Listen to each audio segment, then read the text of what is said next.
नमस्कार, बहुत स्वागत है आप सभी का। आप देख रहे हैं आपकी बात मध्य प्रदेश और मैं हूं अभिलाष मिश्रा। आज हम बात करेंगे चुनावी रेवड़ियों की। जी हां, चुनावी रेवड़ी की बात इसलिए करनी पड़ेगी क्योंकि बिहार चुनाव के बाद से पूरे देश में ये सवाल पूछे जा रहे हैं कि क्या ऐन चुनाव से पहले कोई योजना जारी कर लोगों के वोटर्स के खाते में पैसे डालना न्याय संगत है या नहीं। इसे लेकर क्या चुनाव आयोग की कोई आचार संहिता का उल्लंघन होता है या नहीं।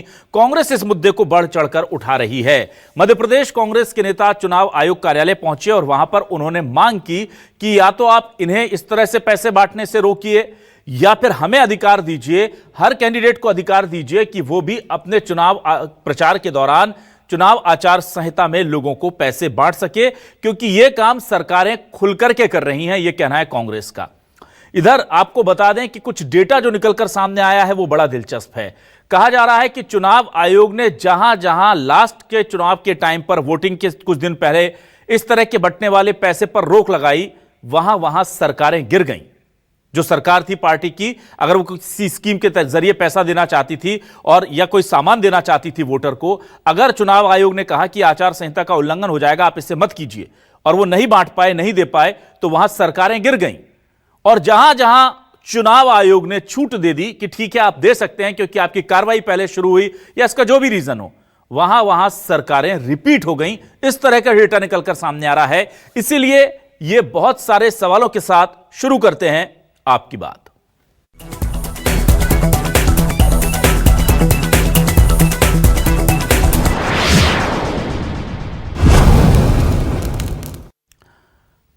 कांग्रेस के वरिष्ठ नेता और पूर्व मंत्री पीसी शर्मा चुनाव आयोग पहुंचे और उन्होंने कहा कि यह बहुत गलत हो रहा है जिस तरह से खुलेआम नियमों की धज्जियां उड़ा करके लोगों को पैसे बांटे जा रहे हैं। उन्होंने मांग की है कि हमें भी, विपक्ष को भी अधिकार दीजिए कि हम भी पैसे बांट सकें। क्या कह रहे हैं पीसी शर्मा, जरा सुनिए। कि बिहार चुनाव हुआ तो 10,000 रुपये पर महिला इन्होंने बांट दिए और आचार संहिता में बांट दिए। उसके अलावा आजीविका मिशन केंद्र सरकार से पैसे बांट दिए आचार संहिता में। यही चीज़ हुई महाराष्ट्र में और मध्य प्रदेश में भी यही हुआ था कि ये 1,200 रुपये इन्होंने चुनाव के समय बांट दिए और इस तरह से चुनाव को प्रभावित किया। इसलिए ये मांग है हमारी कि ऐसा चुनाव आयोग ऐसा नियम बनाए कि अपोजिशन पार्टी, कोई भी अपोजिशन पार्टी हो, और जो कैंडिडेट हैं वो भी पैसे सरेआम बांट सके। अगर वो बांट रहे हैं तो इंडिविजुअल कैंडिडेट और पार्टियां भी बांट सके जो पावर में नहीं है। ये नियम चुनाव आयोग बनाए, ये मांगे, जिससे ये चुनाव प्रभावित नहीं हो कि एक तरफा हो रहा है कि इनकी सरकार है बीजेपी की और उन्होंने केंद्र से और यहाँ से पैसे बंटवा दिए एक महिला के नाम और दूसरे अलग अलग तरीके से बंटवा दिए। ये मांग हमने की है और आज जो कुछ भी रिजल्ट आए मध्य प्रदेश, बिहार, महाराष्ट्र, हरियाणा, ये सब इन्हीं वजहों से प्रभावित हुए हैं। ये प्रभावित आगे चल के जो चुनाव हो उसमें न हो, इसलिए ये छूट दी जाए, ये मांग की है। और इसमें बीजेपी सरकार ने जो मुख्य चुनाव आयुक्त है उसके खिलाफ कोई कंप्लेंट नहीं हो सकती, ये नियम ले आए। तो निर्भीक होके वो जो सरकार है उसकी मदद करता है, उनके हिसाब से काम कर रहे हैं। अब इस पूरे मामले पर बीजेपी और कांग्रेस आमने सामने है। कांग्रेस आरोप लगा रही है कि जो कुछ हो रहा है वो लोकतंत्र की हत्या है और बीजेपी कह रही है कि हार छिपाने के कोई भी बहाने ढूंढिए, जनता ने आपको नकार दिया है। दोनों के बयान सुनिए। कांग्रेस पार्टी जब भी चुनाव हारती है जनादेश का अपमान करने लगती है।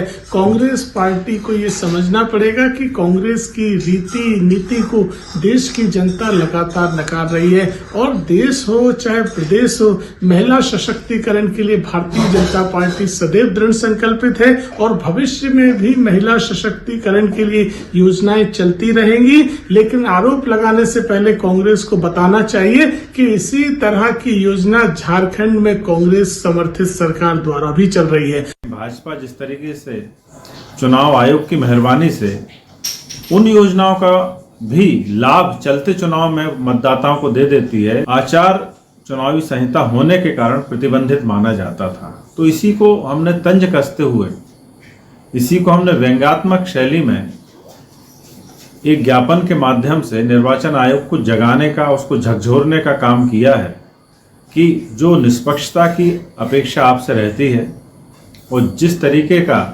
तटस्थ व्यवहार और आचरण आपका राजनीतिक दलों के प्रति होना चाहिए वो नहीं बचा है। और आइए अब देखते हैं हमारे आज के सवाल क्या है। सवाल लेकर आ रहे हैं आपके सामने। सवाल बहुत जरूरी है। ऐन चुनाव के वक्त पैसे बांटकर जीता बिहार, एमपी कांग्रेस ने चुनाव आयोग में लगाई गुहार। आचार संहिता में पैसे बांटने पर इलेक्शन कमीशन की खामोशी, जहां रोक लगी वहां सरकार गिरी, जहां छूट दी वहां सरकार लौटी। चुनाव से 6 महीने पहले पैसे बांटने पर रोक लग जाएगी, कांग्रेस की यह मांग क्या कोर्ट में टिक पाएगी? एमपी कांग्रेस की चुनाव आयोग को घेरने की नई कवायद, अब विपक्ष को भी मिलेगी चुनाव के दौरान पैसे बांटने की इजाजत। वो कह रहे हैं हमें परमिशन दे दीजिए, अगर सरकार के लिए सही है तो भाई हमारे लिए भी सही है, फिर हमें परमिशन दीजिए। ऐसा तो नहीं होगा ना कि विपक्ष के लिए गलत है और सरकार बांट रही है तो ठीक है, ये उनका तर्क है। हमारे साथ कुछ खास मेहमान जुड़ेंगे, सीधे रुक कर लेता हूं। अपने मेहमानों का मैं तारुफ आपके से करा देता हूं। बीजेपी से वरिष्ठ नेता प्रवक्ता डॉक्टर प्रेम व्यास जी हमारे साथ जुड़ रहे हैं। डॉक्टर प्रेम व्यास, बहुत स्वागत है आपका। कांग्रेस से वरिष्ठ नेता प्रवक्ता संतोष परिहार जी जुड़ गए हैं। संतोष जी, आपका स्वागत करता हूं। आज हमारे साथ एडीआर से चंद्रकांत नायडू साहब जुड़ गए, सदस्य हैं। चंद्रकांत जी, आपका भी बहुत स्वागत है। और हमारे साथ दिल्ली से वरिष्ठ अधिवक्ता संविधान विशेषज्ञ संजय चड्ढा जी जुड़ गए हैं, उनका बहुत स्वागत करता हूं। Sanjay ji, welcome to my show. सबसे पहले मैं इस पूरे मामले को लेकर के चंद्रकांत नायडू जी आपके पास आऊंगा, लेकिन पहले संतोष जी आपसे जानना चाहता हूं, ये एक घेरने की कोशिश जो है आपको लगता है कामयाब होगी कि चुनाव आयोग से आपने परमिशन मांग ली है कि अगर वहां सब ठीक है तो हमें भी बांटने की परमिशन दीजिए, विपक्ष भी बांट सके, कोई भी कैंडिडेट पैसा बांट सके?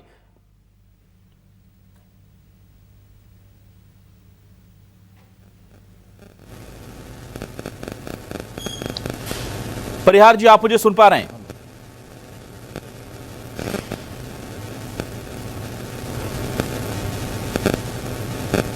लगता है परिहार जी तक आवाज पहुंच नहीं पा रही मेरी। यह सवाल लेकर के मैं जल्दी से नायडू साहब आपके पास आ जाता हूं। आप लोग लगातार डेमोक्रेटिक रिफॉर्म्स के लिए काम कर रहे हैं। नायडू जी, आप मुझे सुन पा रहे हैं? जी हाँ, सुन रहा हूं। नायडू जी, मुझे बताइए नियम क्या कहता है? क्या वाकई में बिहार में जो हुआ 10,000 रुपए बिल्कुल ऐन वक्त पर बांटे गए और यह दलील दी गई कि भाई ये इस योजना की प्रक्रिया तो पहले शुरू हो गई थी, ये तो क्रियान्वयन है जो थोड़ा सा डिले हो गया। कैसे देखते हैं आप इस पूरे आरोप को कांग्रेस के? हाँ,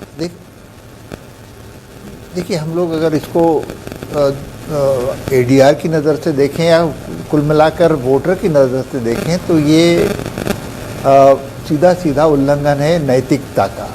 अब ये बात अलग है कि राजनीति और नीति में कितना अंतर आता जा रहा है, विरोधाभास होता जा रहा है। इसको देखते हुए हम लोग ये कह सकते हैं कि भाई वो हर चीज़ जिसको हम लोग नैतिक दृष्टि से सही मानते हैं वो कानूनी दृष्टि से सही कैसे हो जाए, ये देखा जाता है। वो मतलब नैतिक दृष्टि से जो गलत है वो कानूनी दृष्टि से सही अगर माना जाता है तो फिर वो बात ख़त्म ही हो जाती है। राजनीति और नीति में विरोधाभास जारी रहेगा। एक चीज़ जो मुझे लगती है कि ये पहले इमरजेंसी के दौरान भी इस तरह की कुछ कोशिशें होती थी कि लोगों को लुभाने के लिए कुछ किया जाता था, लेकिन उस वक्त में कम से कम राजनीतिक जो वातावरण था उसमें इस बात का एहसास होता था कि भाई जनता को जो गलत लगता है वो गलत ही है, नैतिक रूप से जो गलत लगता है वो गलत है।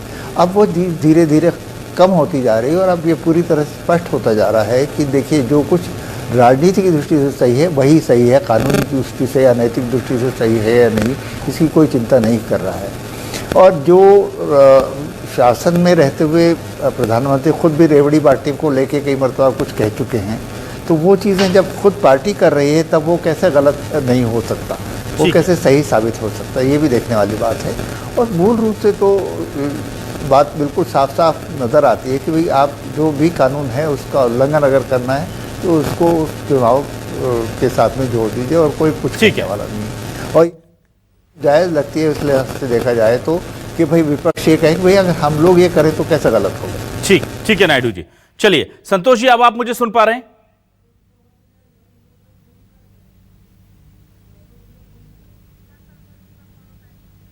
चलिए ठीक है, मैं जल्दी से अब आ जाता हूं संजय चड्ढा जी आपके पास। संजय चड्ढा जी, कानून क्या कहता है? ये सबसे बड़ा सवाल है। नैतिकता का तकाजा एसोसिएशन फॉर डेमोक्रेटिक रिफॉर्म्स के लिए काम करने वाले नायडू साहब ने बता दिया कि वो तो कहते हैं कि नैतिकता के तकाजे में तो बहुत गलत है, पर कानून क्या है, छूट दे देता है और उसी लूपहोल का फायदा उठाया जा रहा है यहां पर।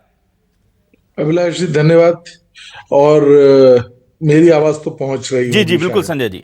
जी, तो मैं जो एक पृष्ठभूमि है वो ये है कि कानून की व्यवस्था जो है बहुत सहज है कि किसी भी प्रकार से यदि कोई व्यक्ति या पार्टी या कोई भी राजनेता किसी भी प्रकार से वोटर्स को इन्फ्लुएंस करने की प्रयास करता है, चाहे वो किसी भी माध्यम से हो, गिफ्ट देके या फिर उस कोई नई स्कीम्स लॉन्च करके या कोई फाइनेंशियल ग्रांट्स देके, किसी भी तरीके से अगर वो इन्फ्लुएंस करता है तो वो कानून के हिसाब से सही नहीं है और ऐसा चुनाव नहीं चल सकता।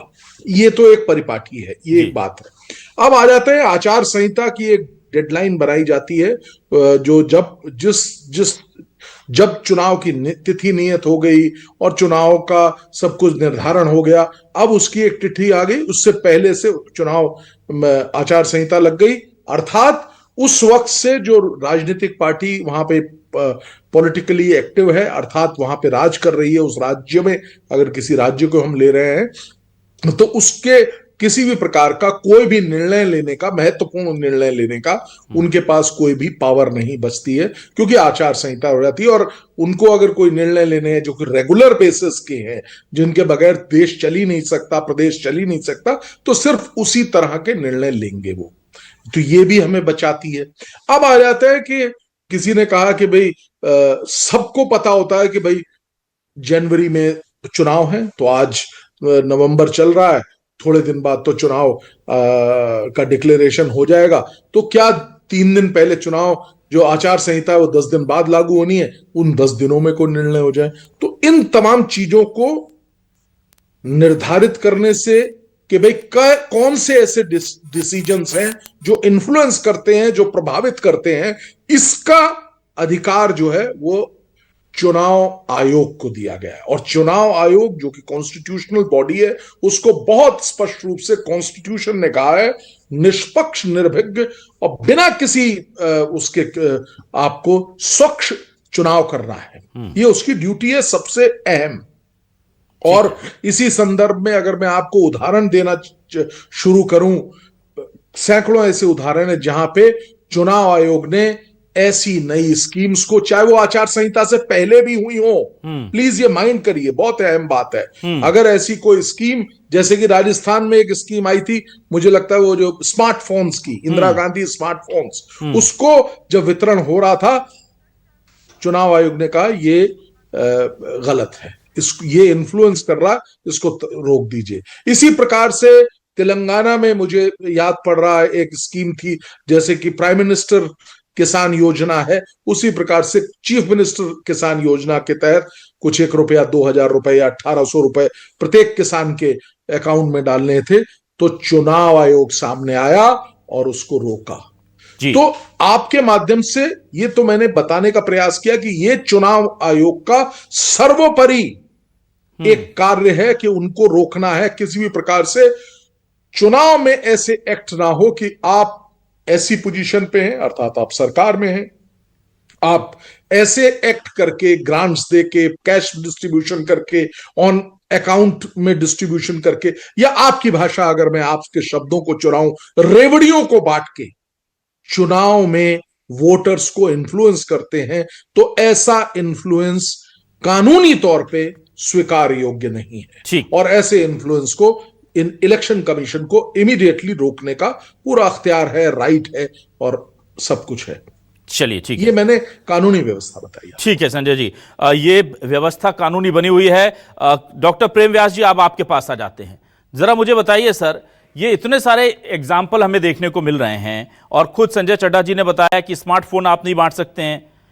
इंदिरा गांधी स्मार्टफोन योजना पर रोक लगाई 2023 में, फिर रायदू बंधु योजना पर तेलंगाना में रोक लगाई 2018 में। ऐसी कई चीजें हैं। आंध्र प्रदेश के वाईएसआर चौथा सहित 6 योजनाओं पर रोक लगा दी गई। ये 2020 का मामला है और ये ज्यादातर योजनाएं आचार संहिता से ठीक पहले लॉन्च हो रही थी, और यहां तो आचार संहिता में लॉन्च करने के बाद पैसे बढ़ जाते हैं। डॉक्टर प्रेम व्यास जी, ये नैतिकता के तकाजे पर ठीक है क्या? नहीं, मैं तो अभिलाष जी एक चीज स्पष्ट रूप से पूछता हूँ कि नैतिकता का तकाजा जब कहा था, जो प्रधानमंत्री कहते थे कि मैं 1 रुपया भेजता हूँ और जनता तक जो है सिर्फ 10 पैसे पहुंचता है, 90 पैसे भ्रष्टाचार की भेंट चढ़ जाता था, उस समय नैतिकता थी? या आज नैतिकता है जब डीबीटी के माध्यम से हर व्यक्ति के अकाउंट में पैसा जा रहा है, बिचौलिए के रोल खत्म? अभी लगभग मनरेगा में जब डीबीटी के माध्यम से पैसा गया था तो एक रिपोर्ट के अनुसार लगभग 27 लाख ऐसे लोग थे जो वास्तविकता में थे ही नहीं। उत्तर प्रदेश में जो लोग पैसा ले रहे थे, कई सारे लोग, मुल्लापुरम कांड जो हुआ था वहां पर स्कॉलरशिप का पैसा ऐसा लोग ले रहे थे जो वास्तविकता में थे ही नहीं, और एक एक परिवार में लगभग 10-10, 15-15 लोग ले रहे थे उसका लाभ। तो मुझे लगता है कि उन लाभों का वितरण आज जनता के हित में किया जाता है, डीबीटी के माध्यम से किया जा रहा है। अगर सिर्फ बिहार की जीविका परियोजना की बात करेंगे तो ये तो 2006 में प्रारंभ हो गई थी, और उसके पूर्व में बजट को स्वीकारोक्ति प्रदान करने के पश्चात 21 लाख महिलाओं को जो पात्र थी उन महिलाओं को दिया गया। तो क्या सिर्फ 21 लाख महिलाएं बिहार में निवासरत थी? समस्या वो नहीं है, समस्या यह है कि क्रेडिबिलिटी, अकाउंटेबिलिटी क्या है सरकार की? या अकाउंटेबिलिटी यह है सरकार की कि जनहितैषी योजनाओं को जनता तक पहुंचाना और डीबीटी के माध्यम से यह तय करना कि वास्तविकता में जो योजना चलाई जा रही है वो जनता के अंतिम व्यक्ति तक पहुंच रही है या नहीं। और उसी के लिए मध्य प्रदेश की अगर बात करेंगे तो मातृवंदन योजना के माध्यम से लगभग 44 लाख महिलाओं को लाभ हुआ है। उसके बाद में जननी सुरक्षा योजना के माध्यम से, उसके बाद में कई सारी योजनाएं जो अपरोक्ष रूप से जनता को लाभ प्रदान कर रही है, परोक्ष रूप से जो जनता को लाभ प्रदान कर रही है वो भी डीबीटी के माध्यम से। और आचार संहिता के दौरान पूर्व स्वीकृत योजना को डीबीटी के माध्यम से जो चल रही है, मुझे बता दीजिए कोई प्रावधान है क्या? अगर हमने किसी प्रावधान का उल्लंघन कराए तो स्पष्ट रूप से बता दिया जाए। और डीबीटी तो एक स्वचालित सिस्टम्स के तहत होता है ना, जिसको कोई राजनीतिक आप हस्तक्षेप। प्रेम व्यास जी, ये डीबीटी के फायदे मत गिनाइए, मेरा ये कहना नहीं है। डीबीटी बहुत अच्छी चीज है। डीबीटी, संजय जी को ऑडियो दीजिए प्लीज, पीसीआर। मैं सिर्फ ये कह रहा हूं, प्रेम जी ने बड़ी क्षमा चाहते हुए जी। सवाल का जवाब नहीं दिया, उन्होंने किसी और चीज पे बता वो दिया। डीबीटी के तो फायदे एक बार गिना रहे मैं थे। आपसे अनुरोध करूंगा कि सवाल पुनः इनसे करिए। बिल्कुल बिल्कुल प्रेम जी, मैं आपसे सवाल क्या कर रहा हूं आप बेहतर तरीके से समझिए। अगर किसी राज्य पर, ये ग्राफिक जरा फुल स्क्रीन दिखा दीजिए भाई, दर्शक भी जरा समझ जाएं। ये ग्राफिक जरा पीसीआर फुल स्क्रीन दिखाइए। सीएम अशोक गहलोत, कांग्रेस के समय की बात है, इनका इंदिरा गांधी स्मार्टफोन योजना पर रोक लगाई थी। इनकी कोशिश थी महिलाओं और छात्रों को मुफ्त स्मार्टफोन बांटने। ये आचार संहिता लगने से पहले थी, पर रोक लगा दी थी। चुनाव आयोग ने कहा था नहीं, इससे चुनाव प्रभावित हो जाएगा। ये 2023 की बात है, आचार संहिता का उल्लंघन हुआ, कांग्रेस हारी, बीजेपी जीत गई, ये कह करके रोक दिया था। ऐसे एक नहीं, कई उदाहरण दे रहा हूं मैं आपको। तेलंगाना, साउथ की कई चुनावों में रोक लगी, कई जगह रोक लगा दी गई आचार संहिता से पहले भी। अब मुझे बताइए कि वहां भी तो ये सब डीबीटी वीटी के थ्रू ही आ रहे थे ना, 2022-23 में तो पैसा डीबीटी के थ्रू आ रहा था। तो इसमें डीबीटी की तो बात ही नहीं है। इसमें बात यह है कि अगर विपक्ष दे रहा है पैसा तो आप चुनाव प्रभावित कर रहे हैं, और वही अगर सत्ता पक्ष कर रहा है तो आप तो जनता की भलाई कर रहे हैं, डीबीटी के फायदे गिना रहे हैं लोगों को। कैसे चलेगा सर? तो इसके पूर्व की योजना भी, कोई योजना सरकार चला रही है तो वो संबल प्रदान कर रही है, और जो योजना संबल प्रदान कर रही है, आप बताइए, आजादी के बाद से बहुआयामी गरीबी से निकलने वालों का आंकड़ा जिसको आईएमएफ अप्रूव कर रहा है, तो ये सब चुनाव के पहले, चुनाव के वक्त ही गरीबी से निकालने का दिक्कत क्या है सर? आचार संहिता का मैं सीधा पूछ रहा हूं। ये स्मार्टफोन देकर के बच्चियों को ये संबल प्रदान नहीं कर रहे थे क्या? इससे क्या कमजोर हो जाती बच्चियां?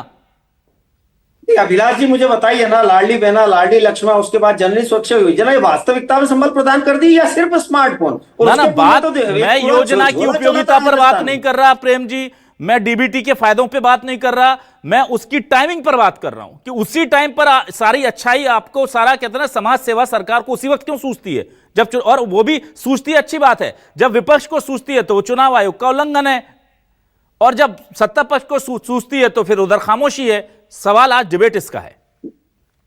अगर बजट में उसका आवंटन होता है, बजट में एलोकेशन होता है, तो वास्तविकता में वो योजना धरातल पर होती या सिर्फ हवाई योजना है, जिस तरह से सिर्फ वादे कर दिए जाते हैं। हिमाचल में हुए ना वादे, कर्नाटका में हुए ना वादे, झारखंड में हुए ना, मेहतारी योजना वंदना को बंद कर दिया गया, राजस्थान में पूरा बैग दिया गया था भाई, किसी को जानकारी तक नहीं है, उन बैग में कई सारी वस्तुएं थी और चुनाव के ठीक पहले दिया गया था। हमने जो योजना है बकायदा उसका बजट में एलोकेशन है, इसलिए कहा है कि डीबीटी के माध्यम से वो अंतिम व्यक्ति। चलिए ठीक है, मैं जल्दी से संतोष परियार जी से जुड़ने की कोशिश करता हूं। संतोष जी, अब आप जरा देखूं मैं आप तक कनेक्ट हो पा रहा हूं यानी, प्लीज आप बोलिए कुछ।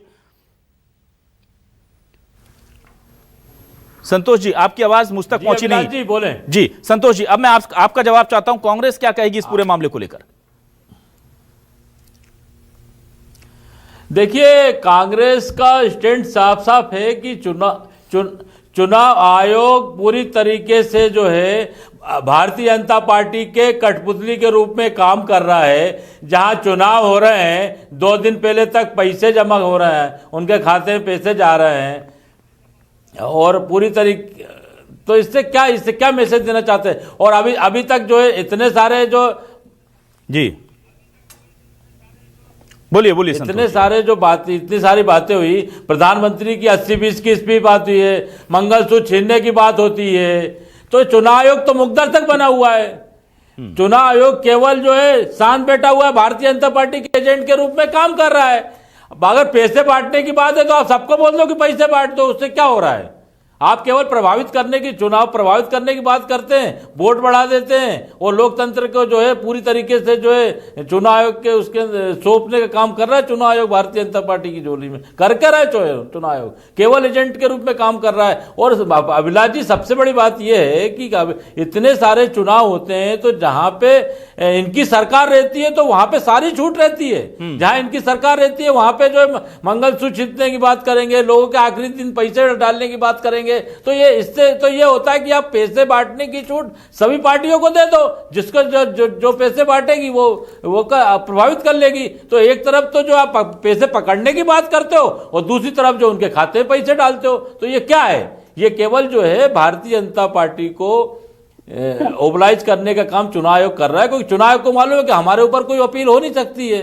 जो भी होगा वो शिकायत करते जाएंगे, कोई कार्रवाई है नहीं। 25 लाख से ज्यादा शिकायतें हुई, लेकिन चुनाव आयोग ने क्या करा? मध्य प्रदेश में चुनाव हुए थे, उसके अंदर चुनाव आयोग ने शिकायत करी थी, हम लोगों ने, एक पे कोई कार्रवाई नहीं। चलिए, तो ठीक ये है। केवल ये लोकतंत्र की जो है जनमत को लूटने का प्रयास कर रहे हैं, उसी के हिसाब से काम कर रहे हैं। ठीक है, मैं चंद्रकांत नायडू जी के पास आता हूं। चंद्रकांत नायडू जी, आप लोग काम कर रहे हैं चुनावों में रिफॉर्म लाने के लिए। मुझे ये बताइए, ये लड़ाई तो अब कोर्ट में ही तय होगी ना, क्योंकि रूल्स के बीच का जो गैप है माइन्यूट, वहां पर फायदा उठाया जा रहा है। डॉक्टर प्रेम व्यास जी सही कह रहे हैं, वो कह रहे हैं कि भाई हम पहले ऐलान कर देते हैं, पैसा भले ही हम 1 दिन पहले डालें, 2 दिन पहले डालें। इससे पहले वहां हमने देखा कि झारखंड में भी हुआ था, वोटिंग के 1 दिन पहले एक योजना का रात को, सुबह वोटिंग है, रात को पैसा आ गया था और 4 महीने पहले चुनाव से ठीक वो योजना शुरू की गई थी। भले ही इंपैक्ट हो रहा है, सब कुछ हो रहा है, तो क्या कोर्ट जाएगा आपकी तरफ से या सामाजिक संगठनों की तरफ से, तभी इसका कुछ निदान होगा? ऐसी स्थिति में जब चुनाव आयोग के बारे में बार बार ये इल्ज़ाम लग रहे हों कि वो निष्पक्षता से काम नहीं कर रहा है, मेरे ख्याल से एक ही जगह है जहाँ से फैसला हो सकता है, वो है सुप्रीम कोर्ट जी। और मैं समझता हूँ अगर उसको सुप्रीम कोर्ट को अगर दायरे से बाहर रखा जाएगा या चुनाव आयोग को सुप्रीम कोर्ट के दायरे से बाहर रखा जाएगा, तो मेरे ख्याल से न्याय या नीति दोनों ही काम नहीं कर पाएंगे। तो सबसे बड़ी बात यह है कि वही योजना अगर कांग्रेस करती है, ये मान लीजिए कि विपक्ष में रहते हुए अगर वो काम कर सकती है, करना चाहती है, तो उसमें एतराज़ करने वाली बात क्या हो सकती है? वो तो किसी से बाधा नहीं पहुंचा सकता उसको। तो ये जो अगर वो बात कह रहे हैं कि भाई रेवड़ी बांटने वाली बात जब प्रधानमंत्री जी करते थे तो वो सही लगती थी, और जब बाद में कांग्रेस कहती है तो वो गलत कैसे हो जाती है? मुश्किल इस बात को लेके है कि एक पक्ष को आप सही मानते हैं, दूसरे को गलत मानते हैं, और वो भी अलग अलग नजरिए से देख कर करते हैं, तो उसको आप कैसे न्यायोचित ठहरा सकते हैं? चलिए ठीक है, मैं जल्दी से वापस आता हूं संजय जी। आपके एतराज वाली बात है तो इसी बात को लेके कि इसमें निष्पक्षता से दोनों पक्षों को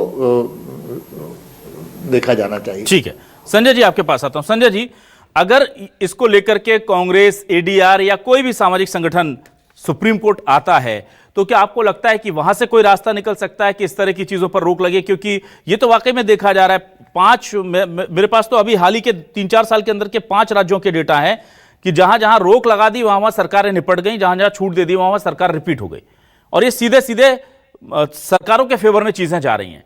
तो क्या सुप्रीम कोर्ट के जरिए चुनाव आयोग के इस काम को इंटरवीन किया जा सकता है? ऐसी कोई व्यवस्था हमारे लोकतंत्र में है क्या?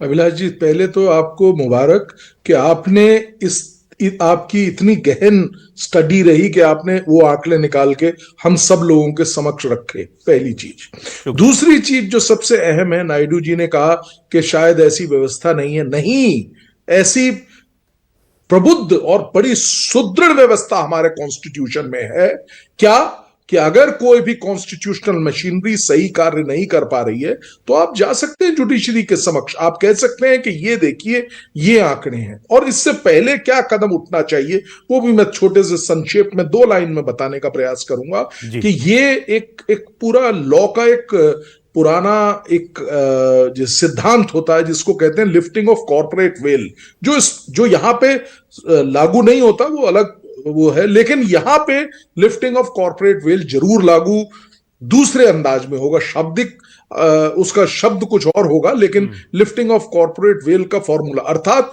ये निकाला जाए कि ये योजना के विषय में कब सोचा गया। नंबर दूसरा, ये योजना जो है इसमें कहां से पैसा आया, बजटरी एलोकेशन, ये 3 बातें। और इसके अलावा सबसे इंपॉर्टेंट कि क्या इन जो योजनाओं को पैसे इस समय पे, जिस समय पे इसको अनाउंस किया गया है, जिस समय पैसा वितरित किया गया है, क्या ये किसी भी प्रकार से वोटर को इन्फ्लुएंस कर सकती है।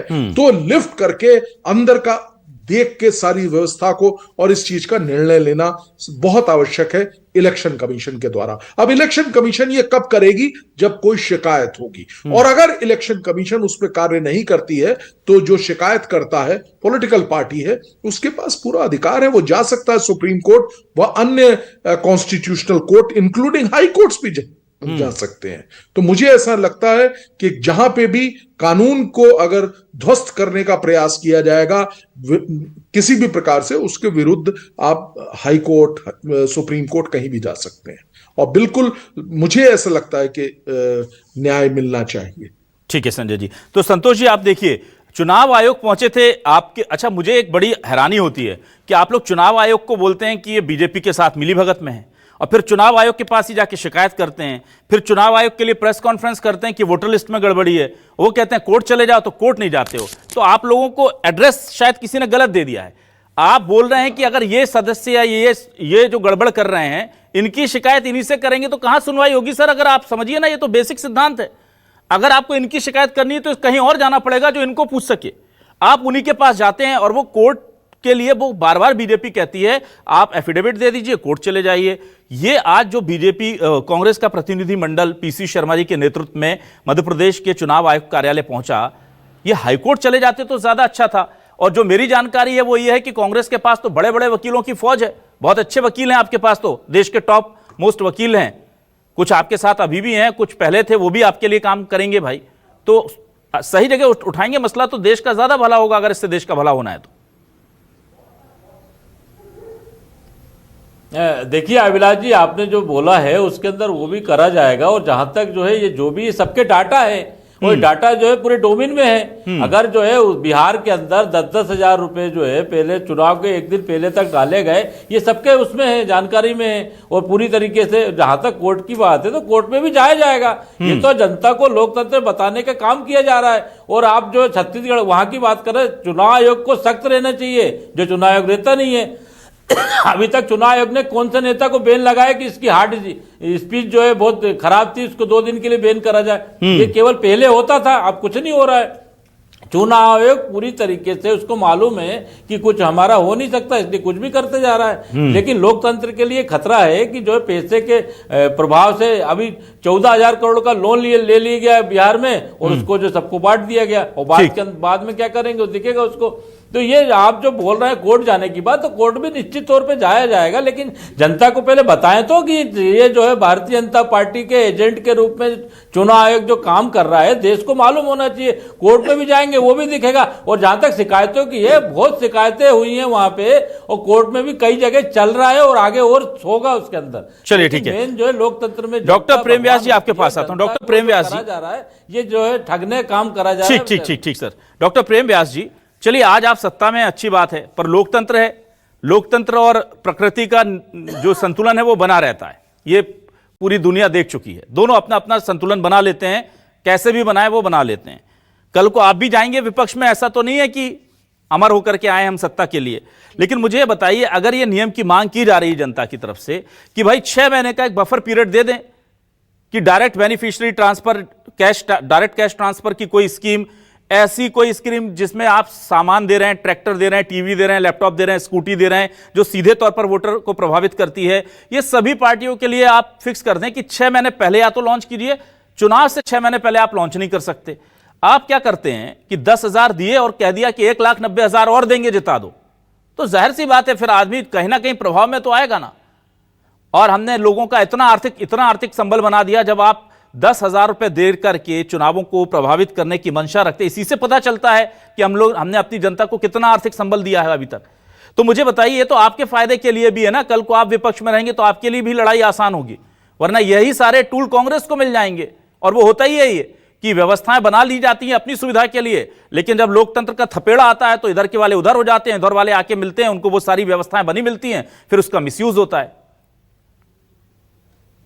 अभिलाष जी, मुझे लगता है कि सिर्फ एक योजना से लाभ नहीं होता है। मैंने इसीलिए कहा कि बिहार जीविका योजना थी, वो 2006 से चालू हो गई थी। उसके बाद समय समय पर उसमें मधु का निर्माण किया गया, समय पर योजनाओं का विस्तारण करा गया। मध्य प्रदेश में क्या सिर्फ एक ही योजना है? लाडली लक्ष्मी, लाडली बहना, उसके बाद ड्रोन दीदी, लखपति दीदी, ऐसी मातृवंदन योजना, जननी सुरक्षा योजना, ऐसी कई सारी योजनाओं का मिला जुला प्रभाव होता है जब चुनावों के समीकरण परिवर्तित होते हैं। तो मैं वही कह रहा हूं ना, ये जो 10 मैं ये सारी आपने अच्छा काम किया तो यू हैव दैट कॉन्फिडेंस कि हमारे को साथ जनता जुड़ेगी। इसे 6 महीने पहले लॉन्च कर दीजिए सर, इसमें दिक्कत क्या? 6 महीने पहले से रोक लग जाए, जो कांग्रेस मांग कर रही है, एडीआर मांग कर रही है, संजय चड्डा जी भी कह रहे हैं, मुझे भी लगता है एक जागरूक वोटर होने के नाते कि यार ये फेयर गेम, इतना फेयर प्ले तो हमें करना चाहिए ना यार चुनाव में, कि भाई हमें 6 महीने पहले सबके लिए रोके, 6 महीने पहले आप लॉन्च कर लो। 4.5 साल होते हैं सर सोच करके जनता को क्या करना है योजना बनाने के लिए, 4.5 साल में बना लीजिए।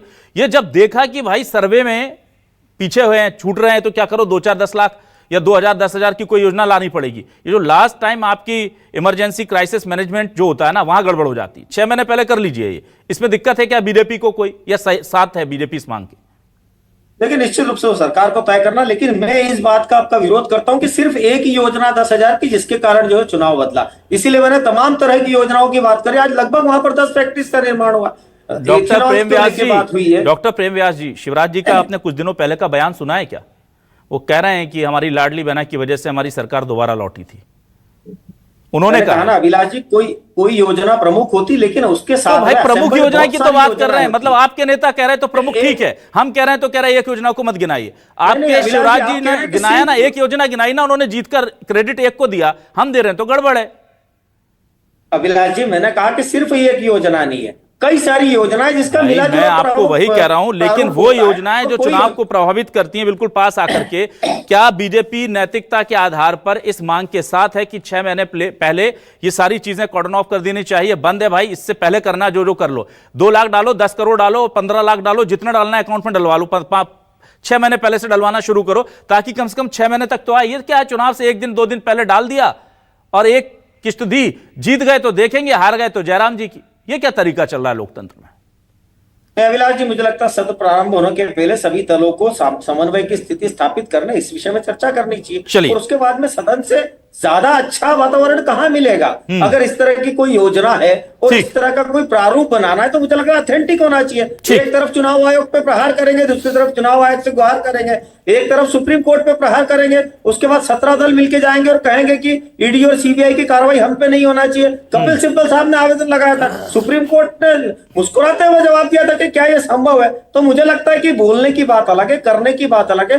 आपने खटाखट करके कहा था ना हरियाणा में, खटाखट 10,000, लेकिन क्रेडिबिलिटी का महत्व है ना, इसीलिए मैंने कहा पूर्व से चली आ रही योजना है, अगर वास्तविकता में संबल प्रदान करती तो जनता आपके ट्रस्टेड क्रेडिबिलिटी में भरोसा करती है। चलिए ठीक है, तो ये बड़ा इस वक्त विमर्श का विषय बन गया है पूरे देश के सामने कि क्या चुनाव आयोग को ऐसी व्यवस्था बनानी चाहिए कि कम से कम 6 महीने पहले कुछ ये दिक्कतें ना हो, क्योंकि ये बड़ी पुरानी टेस्टेड पॉलिसी है, इसमें कुछ नया नहीं है। मुझे याद है शिवराज जी के टाइम में लगभग 2 बार या 3 बार, अगर मैं सही हूं तो, क्योंकि उनके पहले कार्यकाल से मैं उनको फॉलो कर रहा हूं, उससे पहले उमा भारती जी के कार्यकाल से, चुनाव से ठीक पहले मध्य प्रदेश में वैकेंसियां निकाल दी जाती थी। मैं ठीक कह रहा हूं ना संतोष परिहार जी? और उनकी परीक्षा हो जाती थी पर रिजल्ट नहीं आता था, बेटा नौकरी चाहिए तो सत्ता को वापस लाओ, और ये होता था, और ये लगातार होता रहा, और उसके बाद फिर वो नौकरी लगते लगते 6 महीने 6 महीने 1 साल 2 साल 3 साल 4 साल 5 साल तक खिंचती थी। और हर बार वैकेंसी चुनाव की आचार संहिता लगने से जस्ट पहले होकर के विज्ञापन निकलना, और कुछ के टेस्ट होना, कुछ के तो टेस्ट भी नहीं होते थे।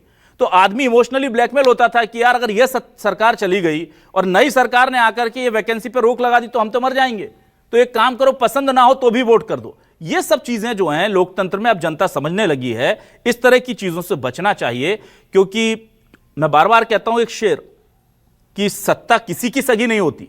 आज आप जो व्यवस्थाएं बना रहे हैं, जो किले बनाकर गए हैं ना, उनमें दुश्मनों ने राज किया है। ये इतिहास देख लीजिए, जो हमारे राजपूतों ने, हमारे गौंड राजाओं ने शासन किए थे जिन किलों को बना करके कि हमारी सुरक्षा होगी, उन पर मुगलों ने शासन किया और फिर हमारे ही लोग उन किलों के सामने हारे थे। तुमसे पहले जो शख्स यहां तख्त नशीं था, उसको भी खुद के खुदा होने पर इतना ही यकीन था। बहुत शुक्रिया तमाम मेहमानों का, संजय जी का, नायडू साहब, संतोष परिहार जी, डॉक्टर प्रेम व्यास जी, नमस्कार।